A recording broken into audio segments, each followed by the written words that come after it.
My name is Evelyn Callahan. I am 41 years old, and I am a lieutenant colonel in the United States Marine Corps. But none of that mattered to the people sitting across from me in that courtroom. Not the medals pinned to my chest. Not the years I spent risking my life on foreign soil. Not the sacrifices, the ones no one ever talks about when you come home to silence instead of banners. To them, I was nothing. A failure. A lowly soldier they could mock, erase, and discard when I was no longer convenient. The people sitting on the other side of that courtroom weren't strangers. They were my family, my own parents, my younger brother Ryan. The same people who once called me daughter-sister now looked at me with thinly veiled disgust. They had come for everything: the house my grandfather left behind, the land, the legacy. And they sat there straight-backed in tailored suits, while their attorney painted me as unstable, absent, undeserving. She chose deployments over family. I heard my mother's voice, brittle and sharp, cut through the air like broken glass. She abandoned us, my father added coldly. She doesn't belong here anymore. I stayed silent. I let them speak. Because that's what they expected, the quiet girl, who never fought back, the soldier who took orders. They didn't know. I had been preparing for this moment longer than they could imagine. I watched their eyes when I reached into my briefcase. I felt the weight of the courtroom shift as I pulled out one single sheet of paper, neatly folded edges, worn from where my fingers had traced it 1,000 times in the dark. It wasn't thick. It wasn't dramatic. It was simple. But it was everything. I handed it to my attorney, who placed it silently on the judge's bench. And then it happened. The judge, an older woman with silver hair and tired eyes, read the name at the top of that document. She paused. Her breath caught. And then, without a word, she slowly pushed back her chair and stood. Silent, respectful. Her gaze met mine, not as adversaries, not as plaintiff and defendant, but as two soldiers who understood something most people never will. And before anyone else could speak, I heard the footsteps. 12 Marines in full-dress blues entered the back of the courtroom, their movements precise, deliberate, flawless. They stopped shoulder to shoulder, forming a silent line of respect. And then, they saluted. The room fell silent. The smirks vanished from my parents' faces. My brother's confident facade cracked. The lawyer who had called me a lowly soldier minutes earlier dropped her pen. No one moved. No one spoke. Because at that moment they all understood they had mistaken my silence for weakness. They had mistaken my kindness for surrender. And now, it was too late. I wish I could tell you I felt triumph, that I smiled, that I tasted revenge like something sweet on my tongue. But the truth is, all I felt was stillness, a deep, quiet ache where love used to be. I didn't fight this battle for money, not for land, not for inheritance. I fought because sometimes you have to remind the world who you are, even if it means standing alone, even if it means facing the people who should have loved you most. As I stood there, unmoving, unflinching, I thought back to the words my grandfather once whispered to me when I was just a child. Family isn't who shares your blood. It's who stands with you when the world turns cold. That day, I stood alone, but I also stood free. The judge's voice, when it finally returned, was soft but unwavering. Lieutenant Colonel Callahan, please be seated. The court recognizes your service. And as I lowered myself into my chair, the Marines behind me lowered their salutes in perfect unison. My parents didn't say a word. They couldn't. It was too late. And that was just the beginning. They say childhood shapes you. I wish I could say mine shaped me into something soft, something light. But that would be a lie. I grew up in a house where love was conditional, if it existed at all. I was the firstborn, the unwanted daughter, the disappointment my parents could never quite hide. My father, Robert Callahan, was a man of few words but many judgments. He carried the air of a man who believed the world owed him something and hated everyone who reminded him it didn't. My mother, Diane, was complicated. Beautiful once, I think. Sharp, ambitious.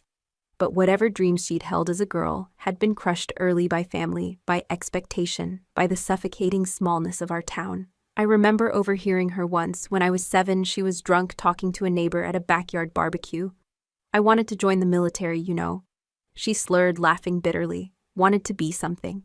But my father said that wasn't for girls, so I married instead. Settled down, had kids. The way she said had kids like it was some burden she'd never wanted. Like I was the weight around her neck. She never hit me. It was never that obvious. But the words she used, the silences. Those leave marks too. Sometimes deeper than fists. I was the child she barely looked at. The child she never bragged about. The child she punished with indifference. There was only one person in that house who ever made me feel seen. My grandfather, Harold Callahan. A Korean War veteran with hands like leather and eyes soft as winter sky. He was the only one who noticed when I got my first A in school. The only one who cheered from the sidelines at my awkward little soccer games. The only one who, when I was 12 and crying quietly in the corner after my mother accused me of showing off for winning the spelling bee, sat beside me without saying a word and just stayed. He wasn't a talkative man. War had taken that from him, I think. But when he spoke, he made it count. I still remember the night everything changed. I was 15. It was after another fight, this one, because I told my parents I wanted to apply for the ROTC program at school. My mother's face twisted in disgust. "You're not joining the military," she spat. "No daughter of mine is throwing her life away like that. You think they care about you. You think they'll ever see you as anything other than disposable." And my father, he just laughed. "Don't waste your time," he muttered. "You'll quit like you quit everything else." I ran to the porch, slid down against the cold wood, and buried my face in my knees. That's when I heard the soft creak of the old screen door, my grandfather. He didn't ask what happened. He didn't have to.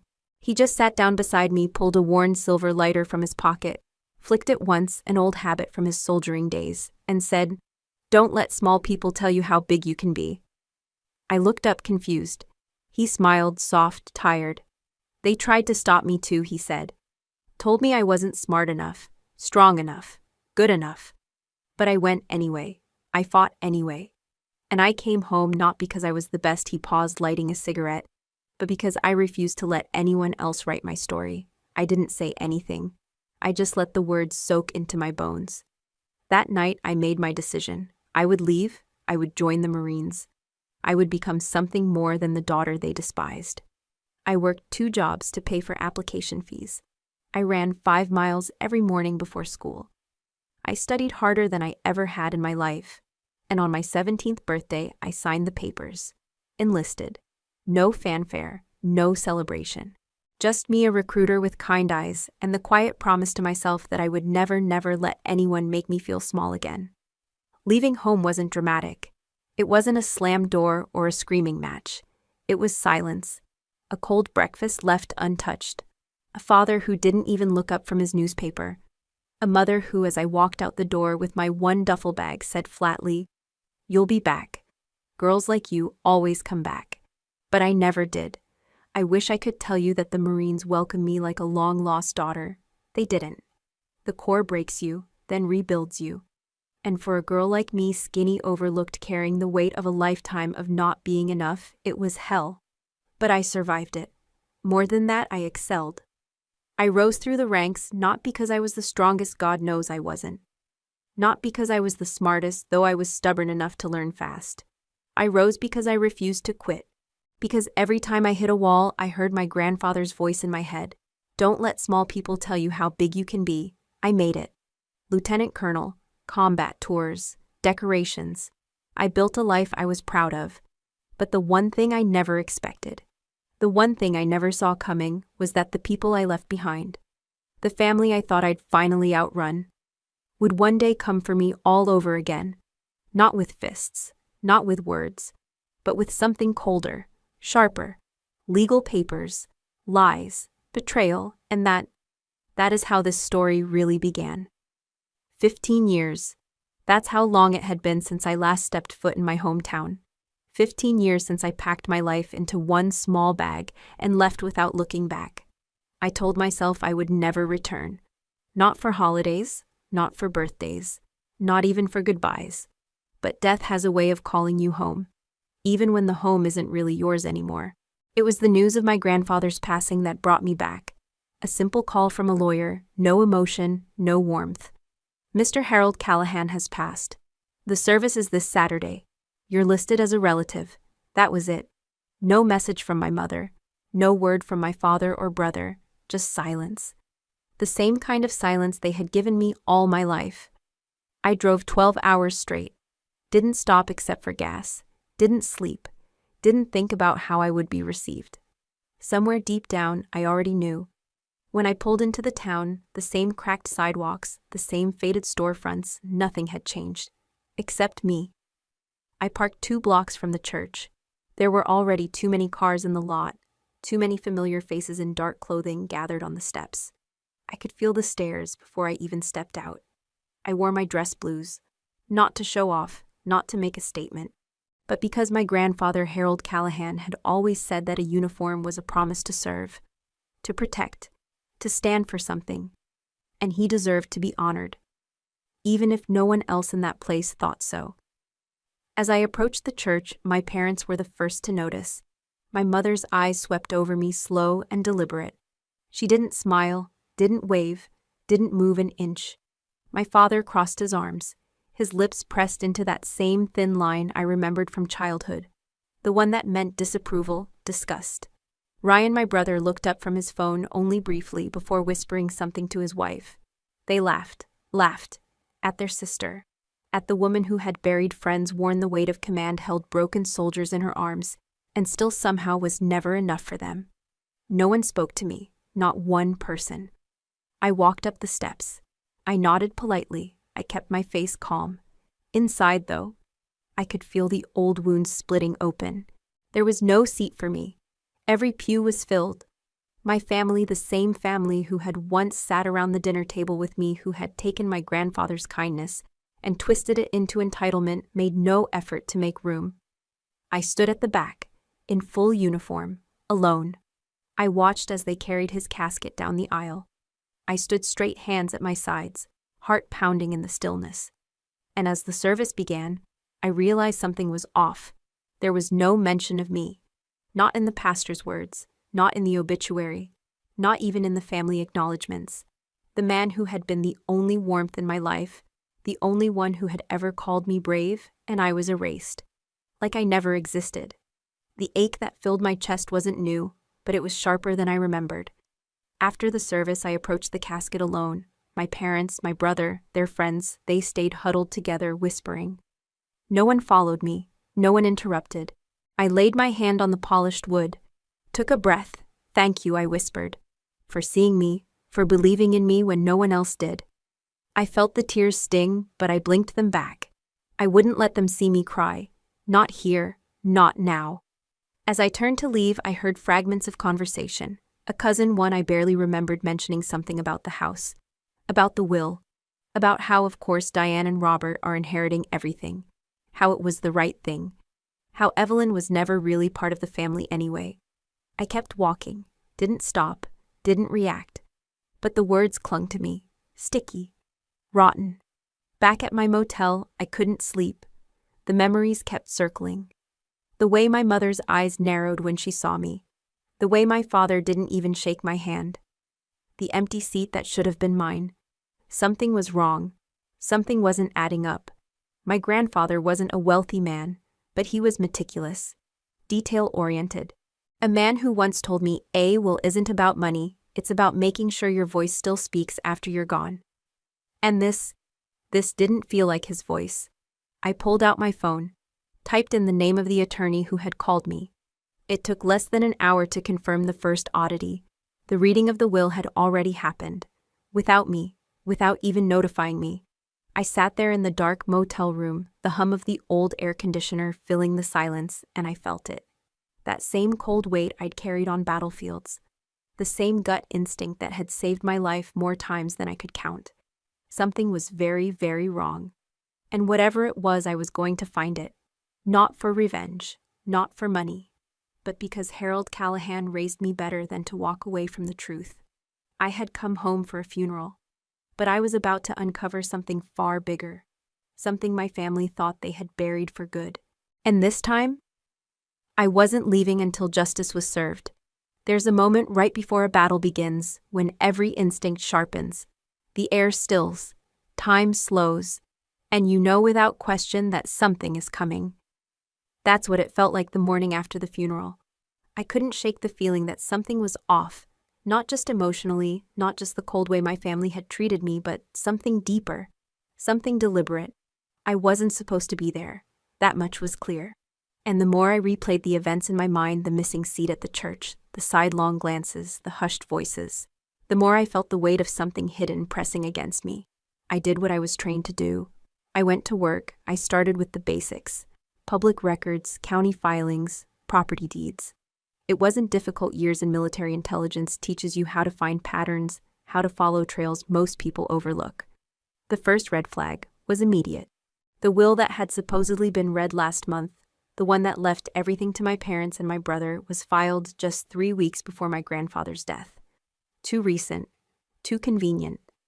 I knew my grandfather. He was the kind of man who kept his affairs in order. He wouldn't have waited until the last minute to change his wishes. I dug deeper. I requested a copy of the document under the state's public records law.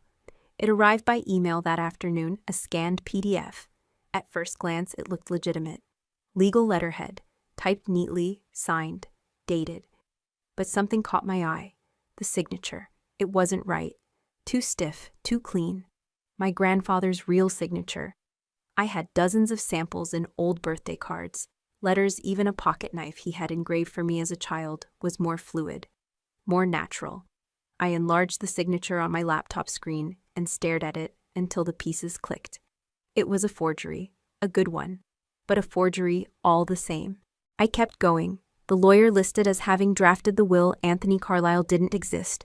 No bar number, no law office, just a name, fake. It wasn't just sloppy, it was insulting. They hadn't even tried that hard, because they hadn't thought I'd ever come back, hadn't thought I'd ever question it. I leaned back in my chair, heart pounding. Not from shock, but from the icy calm that settled over me when something shifts from suspicion to certainty. They had stolen his legacy, and they were about to steal mine. I knew who was behind it before I made the calls. It wasn't hard to guess. Ryan, my younger brother, the golden boy, the one who could never quite seem to hold a job, who had always relied on charm and other people's money to skate by. I started with his financials, public liens, bankruptcy filings, court records. It was worse than I imagined. 3 failed businesses, 2 lawsuits, a defaulted mortgage, credit card debt in the 6 figures. And then there was the house, my grandfather's house, the one he had built with his own hands, the one that until the funeral I had believed would be preserved or passed on with respect. But according to county filings, that house was already in the process of being transferred to Ryan's name. The paperwork had been filed the day after my grandfather's death. It wasn't grief, it wasn't love, it was greed. And my parents, they weren't innocent bystanders. I pulled their records: 2 property holdings, tax filings, social club memberships. My father's job at the hardware store didn't explain the luxury SUV parked in the driveway. My mother's community fundraising didn't cover the designer handbags and country club fees. They were in on it, all of them, together. The more I pieced it together, the clearer it became. They had forged the will, they had manipulated the legal system, and they had erased me completely because they thought I was too far away, too busy, too broken to fight back. But they were wrong. I didn't confront them.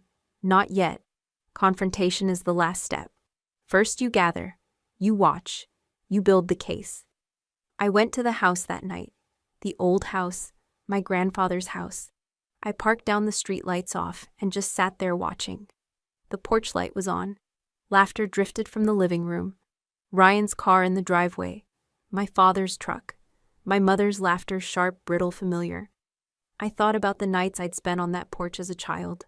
How my grandfather used to sit with me in the dark, pointing out the stars. How he taught me to tie knots, to read maps, to trust my instincts. How he'd told me once, after I came home crying from school, sometimes the people who are supposed to love you are the ones who teach you how to survive without them. I stayed there for over an hour. Then I left. I didn't knock, didn't announce myself, didn't let them know I was on to them. The next morning, I called a lawyer, one who specialized in probate fraud.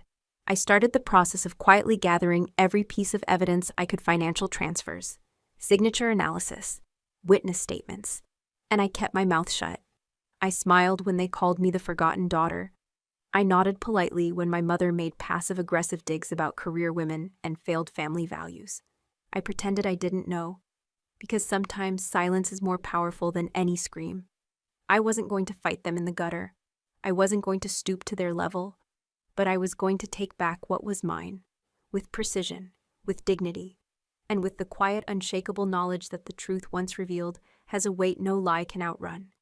They had mocked me as a lowly soldier, but they had forgotten something essential. I had spent my life learning how to survive impossible odds. And I wasn't going to lose now, not this time. The worst kind of pain isn't physical. It isn't the sharp sting of shrapnel or the searing heat of a battlefield wound. It's the quiet kind, the kind that seeps into your bones when the people you love look right through you as if you were never really there to begin with.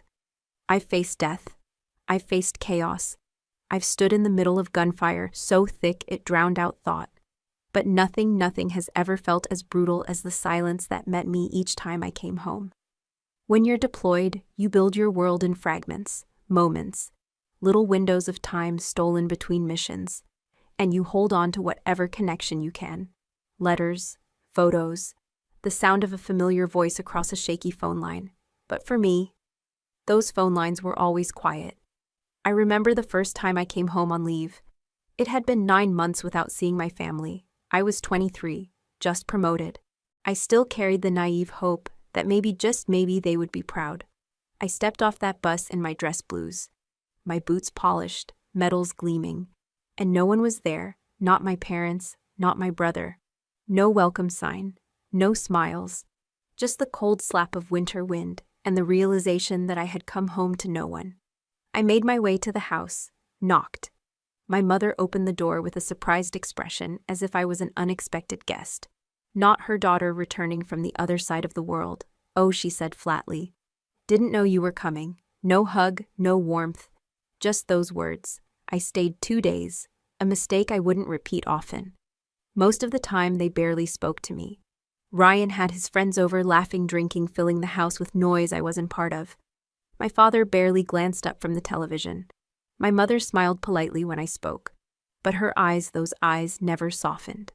I left early, took the earliest bus back to base, and when I texted to say I'd made it safely, no reply. I learned quickly. Don't expect answers, don't expect calls, don't expect them to care. The military became my home, the battlefield my family. But no matter how hard you train, no matter how many medals they pin on your chest, some wounds don't heal, some silences stay with you. I can still remember the faces of the young Marines I held in my arms as they bled out. The ones who didn't make it home. The ones whose mothers would have given anything to have them walk through the door again. And yet, I came home, and it was like I never existed. One night during a deployment in Helmand Province, I sat beneath a fractured moon, dust in the air, the sound of distant gunfire rolling across the desert. And I thought I would rather die here surrounded by brothers and sisters who would die for me than live one more day in a house where I'm invisible. That thought stayed with me, long after the fighting stopped, long after the medals were polished and the uniforms hung up. Because some battles, some of the deepest, darkest battles, don't happen in the field. They happen in the quiet, in the places you're supposed to feel safest. I thought I had buried those feelings, thought I had hardened myself enough. But coming back from my grandfather's funeral, seeing them again, it all came back like shrapnel under the skin. And then I found the letter. It was by accident, buried beneath old photographs in the attic of the house he left behind. A small envelope yellowed with time. My name written in shaky but familiar handwriting, Evelyn. I sat down right there on the dusty floor. My hands trembled as I opened it. And as I read the words, something inside me broke, and something else, something steady, was born in its place. Kiddo, the letter began. I don't know if you'll ever read this, but if you do, I need you to know one thing. I see you. I have always seen you. I stopped, breathed, and kept reading. I know what it feels like to be the outsider. I know what it means to carry the weight of a family that doesn't understand you. But I also know this: you are stronger than all of them combined. Not because of medals or ranks, but because you have a heart that still chooses to serve even when you've been discarded. I felt tears prick my eyes. I hadn't cried in years, not since my first deployment, not since I learned that tears don't stop bullets. But there in that attic, I let them fall. The letter continued, "I'm proud of you. I may not have said it enough, but I am. You are the best of this family, Evelyn. And when the time comes, because I believe it will, you will stand taller than they ever imagined. Because you carry something they don't, integrity. Never let them take that from you." The signature at the bottom was shaky but real. Harold Callahan, my grandfather, the only person who had ever truly loved me without condition. I folded the letter carefully, tucked it inside my jacket, and sat there for a long time, long after the attic grew dark, long after the weight of that house pressed in around me. Because in that moment I understood. This wasn't just about property. It wasn't just about money. It was about dignity, about refusing to be erased. And I swore to myself right then, right there, that I would see this through. Not for the money, not for revenge, but for the girl I used to be, the one who kept waiting for her family to see her.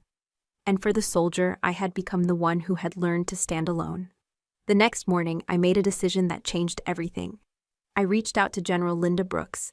Some people believe the military is cold, rigid, a place where rank and protocol matter more than people. But there are exceptions. General Brooks was one of them. The kind of leader who remembered names, who noticed the quiet ones in the back of the room, who understood that wars weren't always fought on foreign soil. She had been my commanding officer years ago, when I was still wet behind the ears, still trying to find my place in a system that didn't seem to have room for women who didn't fit the mold. She had seen something in me back then, something I hadn't even seen in myself. I hadn't spoken to her in nearly 5 years. But some instincts don't fade. I typed her name into my secure phone, hands trembling slightly. It felt absurd, ridiculous. Who was I to ask for her help with something so personal, so messy? And yet, I pressed send. "Ma'am, I hope this isn't out of line. I need your advice. Family matter. Possible legal implications. Possible fraud. I trust no one else. Evelyn Callahan." I expected nothing. I expected silence. Instead, less than 20 minutes later, my phone buzzed. "Callahan, come see me, tomorrow. Row 900. My office. Brooks." That was it. I didn't sleep that night. I sat at the old kitchen table of the house I'd inherited, at least on paper, staring at faded photographs of people who no longer felt like family. The letter from my grandfather lay folded on the table beside me. I traced the edges with my fingertips, reading his words over and over until they were etched into my bones. I thought about everything they'd taken. The lies, the manipulation, the erasure. And I thought about what I was about to do. The next morning, I pulled on my dress uniform. It still fit. The medals still shined. The insignia still carried weight. I looked at myself in the mirror, not the girl who had once stood on this porch, waiting to be seen, but the woman who had learned to stand without applause, without approval. I drove 2 hours to the base, where General Brooks had her office. Her aide greeted me with a quiet nod, leading me down polished hallways lined with framed commendations and photographs of battles both won and lost. When I stepped into her office, she was already standing, tall, composed. Her silver hair pulled into the same sharp bun I remembered. But her eyes were soft. "Evelyn," she said, using my first name. "Sit down." I did. For a moment, neither of us spoke. She studied me the way she always had, not looking at my uniform, but at me. "The woman beneath the medals. Tell me," she said simply. So I did. I told her everything: the forged will, the cold reception, the subtle but deliberate erasure, my brother's debts, my parents' fear of scandal, the way they had tried to make me small, to make me disappear from my own history. And I told her about the letter, about my grandfather, about the only man who had ever believed I was more than the labels they threw at me. When I finished, my throat felt raw. General Brooks sat back, her expression unreadable. For a moment, I wondered if I'd made a mistake. But then she spoke. "They're underestimating you," she said softly. "That's their first mistake." I blinked. "They see the uniform," she continued, "but they don't see the woman inside it. They think you're just a soldier. They don't know you're a strategist." Her words hit something deep inside me. "I don't know where to start," I admitted, my voice barely above a whisper. She nodded once. We start with the facts. Emotion doesn't win battles. Evidence does.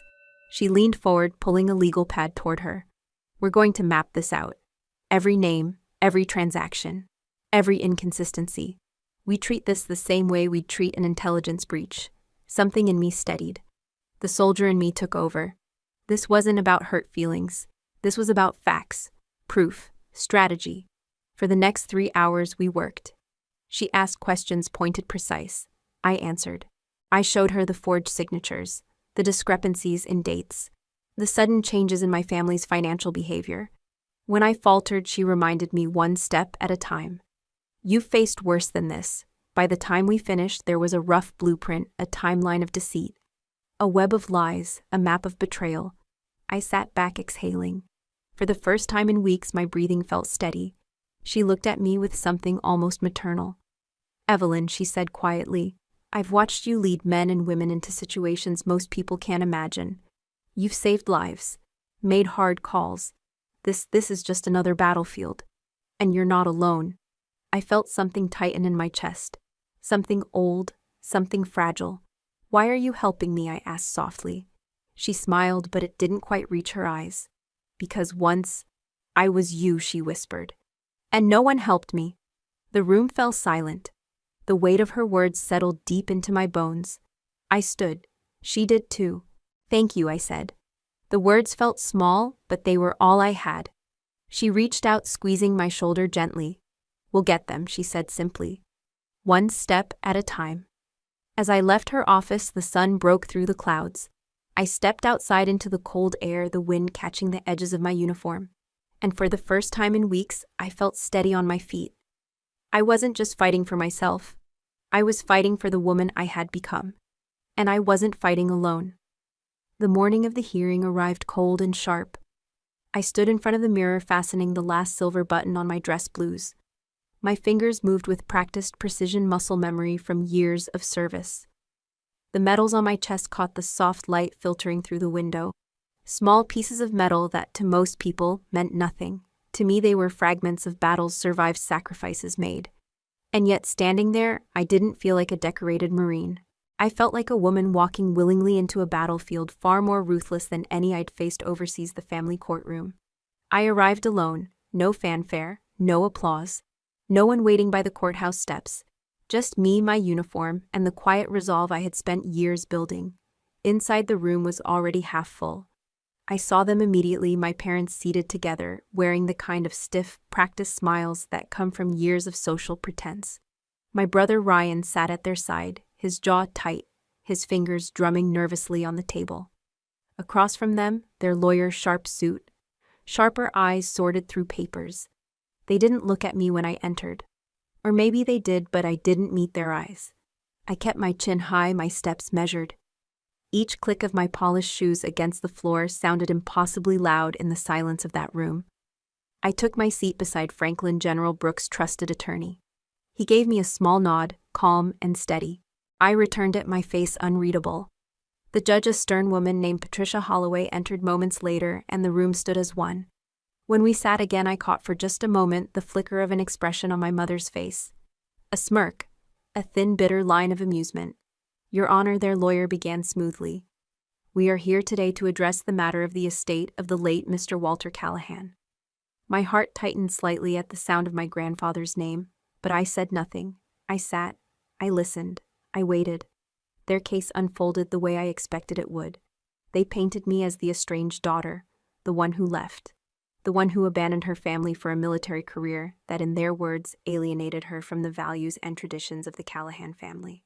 I kept my eyes forward. I let them speak. They brought up my deployments as if they were character flaws. They spoke of my absence during birthdays, holidays, never once mentioning that I had sent gift cards, calls that were met with silence. They questioned my stability, my fitness to inherit anything that carried the Callahan name. And then, like clockwork, came the mockery. She's always wanted to wear that uniform to feel important, my mother said under her breath, but loud enough for the room to hear. Ryan gave a low laugh, barely contained. Even the lawyer smirked. The judge raised an eyebrow but said nothing. I stayed still. I didn't flinch. Not because I didn't feel the sting, but because I had learned long ago, Power is found in stillness. When it was my turn to speak, I rose slowly. The courtroom felt impossibly small, every eye on me, the air heavy with judgment. I spoke clearly, steadily, without anger. My name is Evelyn Callahan. I am 41 years old. I have served this country for over 2 decades as an officer in the United States Marine Corps. I am not here today to defend my service. I am here to speak the truth. My voice didn't waver. I explained step by step how I returned from my grandfather's funeral, only to discover that a new will had surfaced, one I had never seen. I detailed the discrepancies in signatures, the inconsistencies in dates. I shared without embellishment how I had been shut out, how no one informed me of the funeral arrangements, how no chair had been left for me at the service. I kept my voice even, my words precise. I didn't cry, I didn't accuse, I presented facts. At one point, my father scoffed audibly. "She's always been dramatic," he muttered. The judge shot him a warning look, but I didn't react. Because I knew this wasn't the moment for anger. This was the moment to let the truth settle, like quiet thunder. I continued. I explained how through legal channels I had begun to investigate. How records of financial transfers and sudden spending had surfaced. How the forged will had benefited only one party, Ryan, and how that alone raised legal and ethical concerns. Franklin, to his credit, kept his interventions minimal. He knew I didn't need saving. I could tell the judge was listening, really listening. Her eyes tracked every word, every movement. But my family, they weren't listening. They were smirking, rolling their eyes, whispering to each other as if the outcome was already written. I felt the weight of the uniform on my shoulders, not as armor, but as memory, as proof. Every deployment, every sleepless night, every sacrifice. They had brought me here, and still they mocked. The final blow came when my mother leaned slightly toward their lawyer, her voice carrying. "She's just a soldier," she said. "What does she know about family, about legacy?" I didn't move. But inside something clicked into place. Because in that moment I realized it wasn't just greed that drove them. It was contempt. A deep-seated belief that no matter what I had done, no matter what I had become, I would never be enough for them. I had never been enough. Not at 7, not at 17, not even now, but this time I wasn't here for their approval. I was here for the truth. When I returned to my seat, Franklin gave me the smallest nod. "You did well," he murmured. But I barely heard him, because I knew. The real storm was still ahead. I sat back down, my hands resting calmly on my lap, but inside my heart was steady like a drumline before a decisive battle. Franklin gave me a small nod, the kind that didn't need words. I could feel the weight of the courtroom pressing down on me, but I held my breath because I knew what came next would change everything. "Your Honor," Franklin said, rising smoothly, his voice, composed with your permission, "we would like to submit 2 critical pieces of evidence for the court's consideration." The judge, her expression unreadable, tilted her head slightly. "Proceed." Franklin gestured to me, and I stood pulling from my case the 2 documents that had burned holes in my hands for weeks. My grandfather's original will and the last letter he ever wrote to me, the one hidden deep inside a hollowed-out copy of a farewell to arms. The one only I was meant to find. I handed them to the bailiff. The room shifted. I could feel it in the air.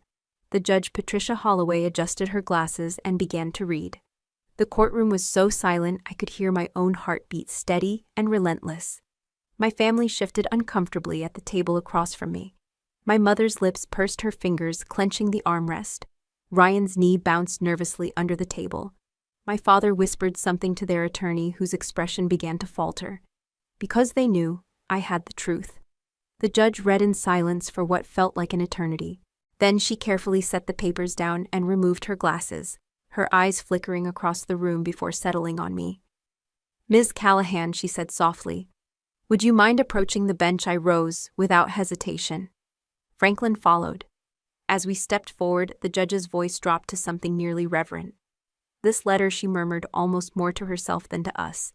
"This is the kind of testament that speaks louder than any legal argument." She glanced down at the signature, the familiar looping handwriting of my grandfather. And then, something happened I didn't expect. She stood. It was not a formal motion, not a requirement of law. It was something else, something deeper. She stood as if to honor something long forgotten. Her eyes softening flickered to my uniform. "You served," she said quietly, though it wasn't a question. "Yes, ma'am," I answered, my voice steady. "Marine Corps. 23 years." She nodded once, slowly. And then something shifted on her face, something profound. "I did too," she whispered.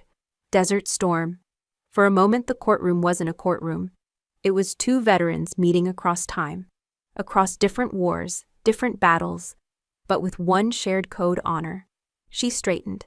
"Thank you for your service, Colonel." Her words, Colonel, hung in the air. I didn't correct her, because she knew. And then, the impossible happened. The judge, Patricia Holloway, turned to the room and said, her voice ringing clear. "Out of respect, I ask all present service members to rise." The Marines standing at the back of the room, men and women I didn't even know, stood in unison. Their boots echoed on the wooden floor as they rose to attention. Hands moved to foreheads in crisp salutes. I felt the breath catch in my throat. My parents silent, my brother motionless, the lawyer speechless. The room stood still. The weight of the moment sank deep into every corner. No one laughed. No one smirked. Because it was too late. Too late for their lies. Too late for their mockery. Too late for their carefully spun illusions. The truth had arrived. And with it, the quiet kind of justice that doesn't shout, doesn't gloat. It simply stands. The judge lowered her eyes to the documents once more. "This original will, written in Mr. Walter Callahan's own hand, supersedes any subsequent documents submitted to this court. Furthermore," she continued, her voice now edged with steel, "the letter accompanying this will clearly indicates his intentions to leave his estate to Miss Callahan, whom he described as the only one worthy of carrying forward the name." I swallowed hard. I hadn't known he'd written that. Across the room, my mother's face drained of color. My father leaned heavily against the table. Ryan's hands shook. The judge sat back down, but the atmosphere never returned to normal. The shift was permanent. Franklin cleared his throat. "Your Honor, in light of this new evidence, we respectfully request dismissal of all claims filed by the opposing party and immediate recognition of the original testamentary documents." The judge nodded. "I concur. This court recognizes the validity of the original will and grants sole inheritance to Ms. Evelyn Callahan. Furthermore," she added, her voice turning cold, "given the evidence of potential fraud, the court will be forwarding this matter for criminal review." I exhaled softly. Not in triumph, there was no triumph here. Only truth, and the price of it. The gavel came down, once, sharp, final. The courtroom began to stir, but I stayed still. My parents still frozen. Ryan head bowed, hands over his face. I didn't feel anger. I didn't feel revenge. What I felt was release. I gathered my papers quietly. Franklin whispered, "Well done," but I barely heard him. As I turned to leave, the Marines, who had stood still, held their posture. I gave them the smallest nod, a silent acknowledgement between soldiers, and they returned it, crisp and solemn. Outside, the cold air hit my face, and I breathed. For the first time in years, I could breathe. The fight wasn't over. Not really. There would be fallout. There would be headlines, lawyers, maybe even criminal proceedings. But that moment, that singular moment, was mine. Not because I'd won, but because I hadn't broken. I stood taller as I walked away, and I knew no matter what came next, I would face it. Unbroken, unbowed, free. The headlines came faster than I could process. Local newspapers, online forums, even the evening news, each headline more brutal than the last. Decorated Marine wins court battle against family fraud. Prominent Callahan family accused of will tampering. The truth, once buried so carefully, had clawed its way into the light. I watched it unfold, not with glee, not with triumph, but with a kind of quiet detachment, like standing on the shore while the tide pulled away everything that had once seemed so permanent. I didn't speak to my parents. I didn't need to. The community spoke for me. Within days, my family's social circle, once so carefully curated, began to collapse. The whispers followed them into every room, every grocery aisle, every church pew. Their faces, once symbols of respectability, now marked by something they could never scrub away: shame. Ryan lost his job first. The financial firm he worked for issued a short, polite statement about integrity and community values. His name was never mentioned, but we all knew. My mother's volunteer positions vanished one by one. The same women she had once lorded over at charity events now avoided her gaze. Invitations stopped arriving. Doors stopped opening. My father, stoic, proud, always composed, began walking with a slouch, as if the weight of it all had finally crushed something deep inside his bones. I didn't smile when I heard. I didn't celebrate. I simply sat with it. Grief in its own way was the loudest sound in the room, because for all the harm they had done, for all the lies and betrayals, they were still my family. The faces I had known since childhood. The voices that had once tucked me into bed. And yet, the people I had returned to were not the same as the people I remembered. The courtroom hadn't destroyed us. We had destroyed ourselves long before the gavel came down. In the weeks that followed, people in town treated me differently. Some with warmth, some with pity, others with cautious admiration. But I didn't need their approval. I wasn't seeking applause. I had fought not to win their favor, but to reclaim something far simpler, the right to stand in my own skin without apology. I moved back into the house my grandfather had left me. It needed repairs, needed life breathed back into it. But I found comfort in the peeling paint and the uneven floorboards. It was mine. No more than that, it was his. And through it, in some way, he was still with me. One afternoon, as I was sanding down an old banister, I heard footsteps. When I turned, I saw her. My mother. She stood on the front porch, thin-drawn, her eyes rimmed with exhaustion. For a moment, neither of us spoke. The wind carried the scent of autumn leaves between us. She began, her voice barely above a whisper. I wanted to. She trailed off, looking down at her hands, as if searching for words she no longer owned. I didn't speak. I didn't invite her in. I waited. Finally, she exhaled sharply and shook her head. I don't expect you to forgive me, she said softly. I don't know if I forgive myself. I nodded once. A small gesture. She turned, stepping back down the porch steps, and I let her go. Not out of cruelty, but because I knew some chasms can't be bridged. Not now, maybe not ever. And that was okay. The weeks melted into months. The scandal faded from the front page, replaced by newer tragedies, fresher gossip. People moved on, as they always do. But I didn't return to who I was before. I spent my days restoring the house room by room. A window here, a creaky stair there. Each nail, each brushstroke was an act of quiet defiance, of survival. At night, I would sit on the back porch with a cup of tea, the old letter from my grandfather tucked safely in my jacket pocket. Sometimes I read it. Sometimes I just held it, letting the weight of the paper remind me that the past, while painful, was not the whole of me. I thought often about justice, about what it really means, because justice doesn't always look like a courtroom victory. It doesn't always come with applause or headlines. Sometimes justice is quieter. Sometimes it is the simple act of refusing to be erased. I didn't hate my family, not anymore. Pity maybe, sadness certainly. But hate, no. I had left that on the courtroom floor. What they had done had cost them everything they once held dear. The community, the respect, the illusion of perfection. And it had cost me 2 years I could never reclaim. Wounds that would never fully close. But it had also given me something no amount of betrayal could take away.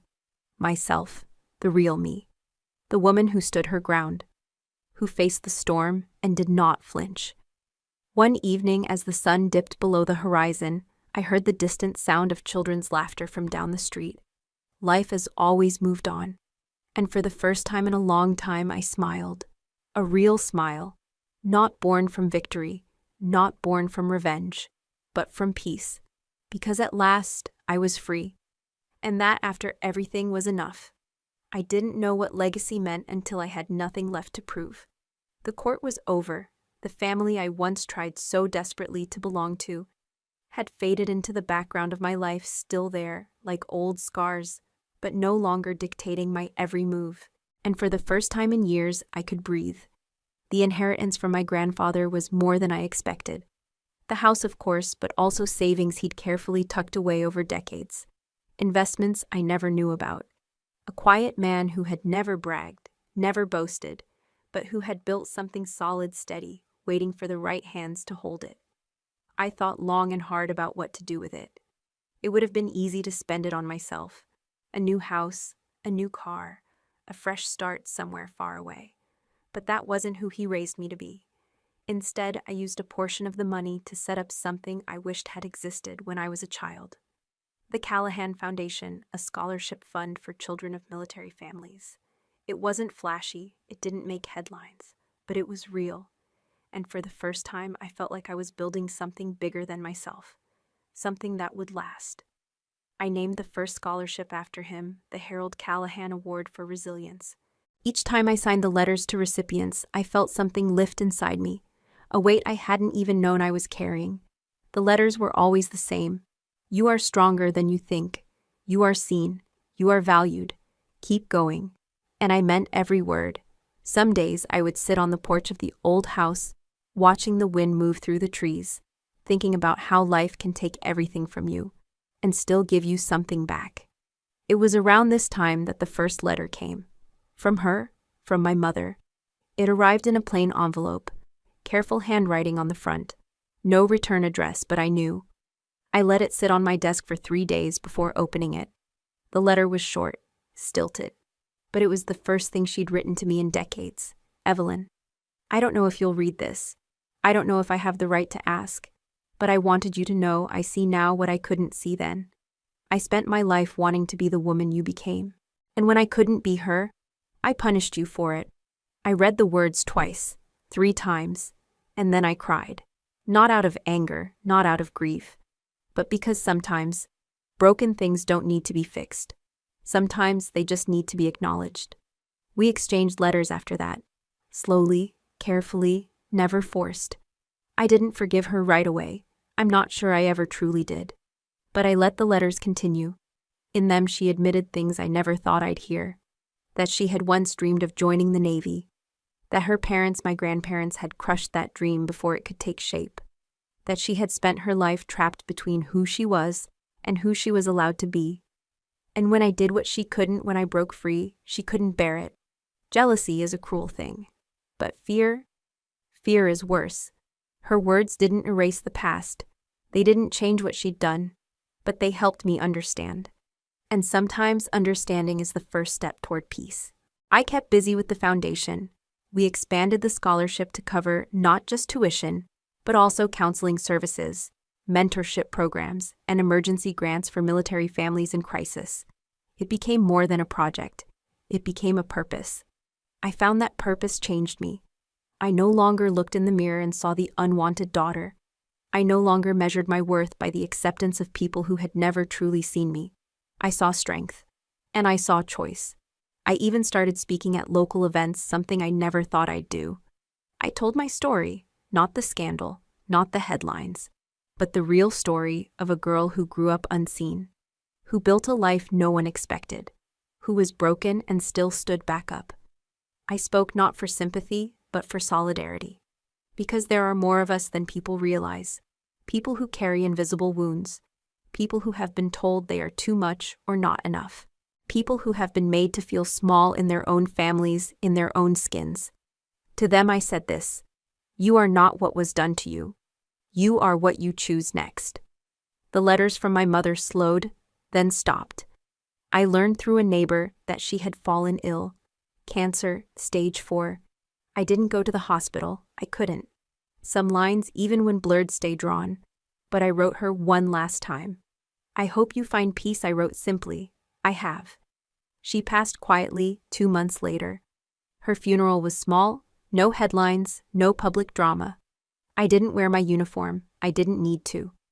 I stood at the back, hands folded, and whispered a quiet goodbye to the woman who had given me life, and the woman who had taken so much of it away.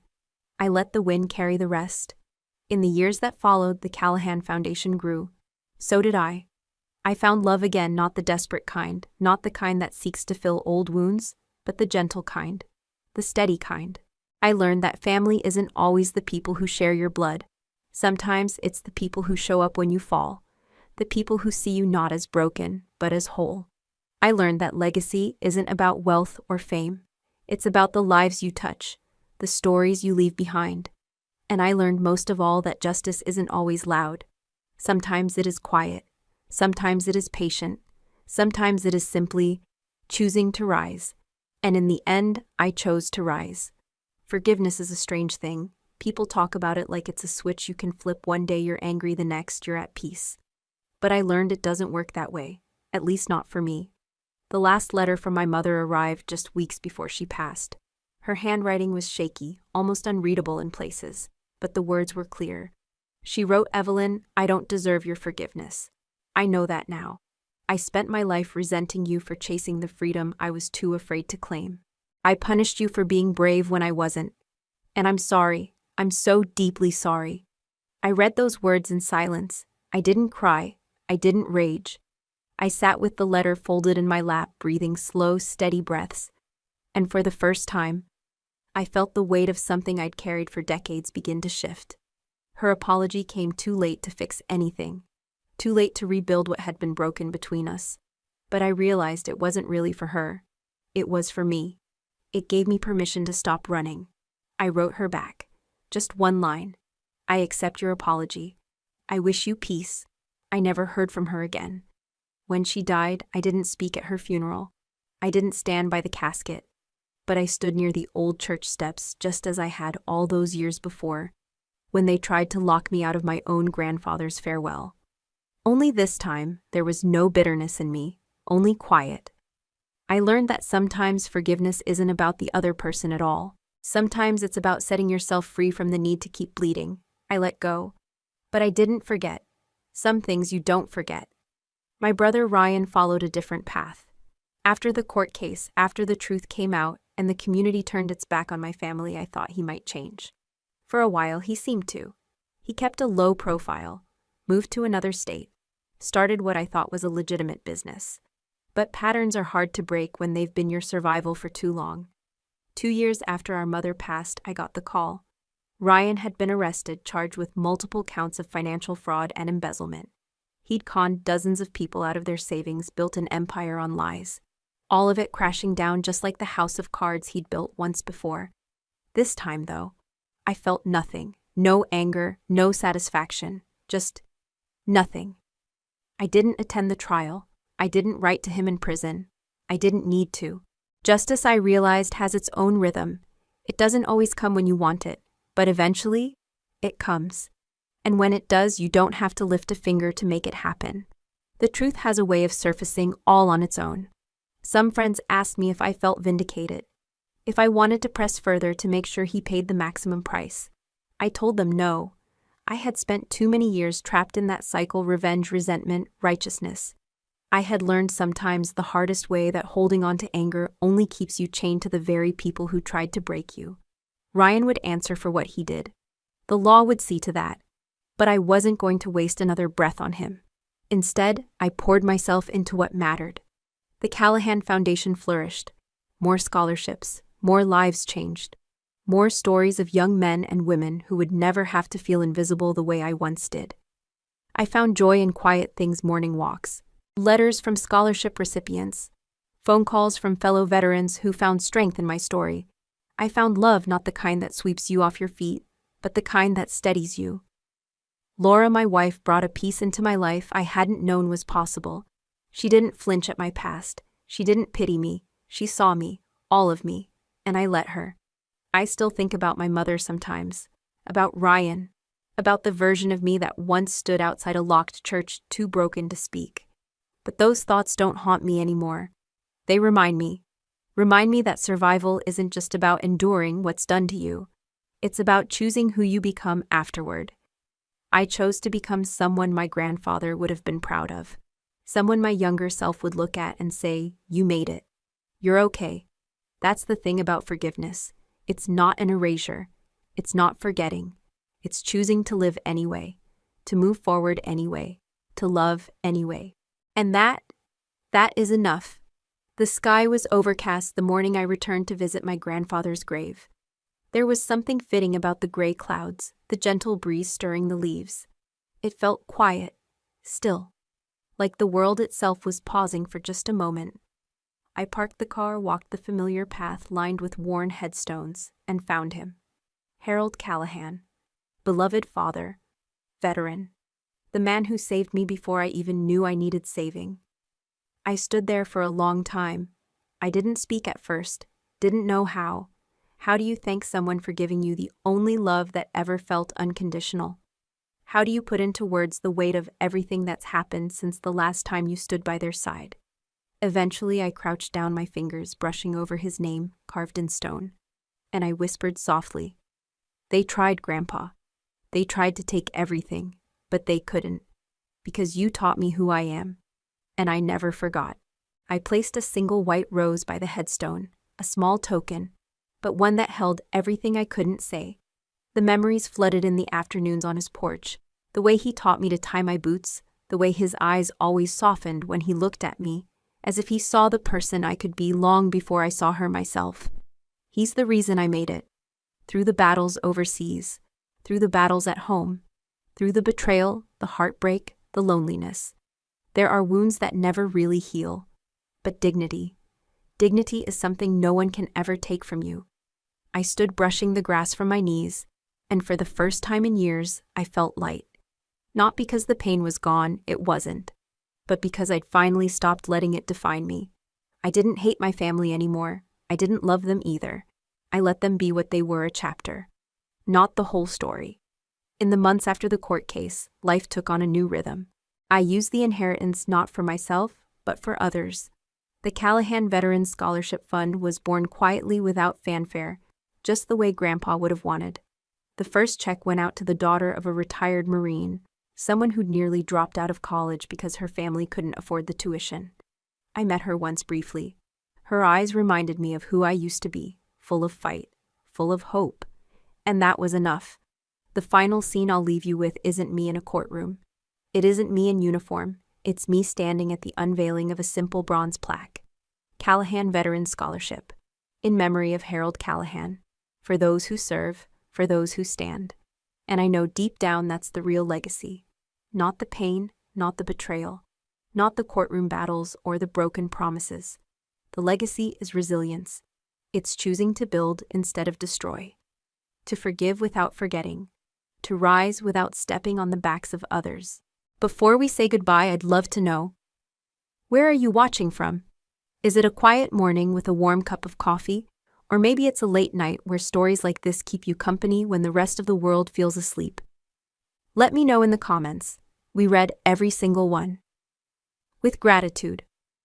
And if this story touched your heart, if it reminded you of someone you love or helped you find a little more strength to keep going, I hope you'll consider subscribing to this channel, not just to hear more stories like this, but to be part of something more, a community that still believes in kindness, in healing, in second chances.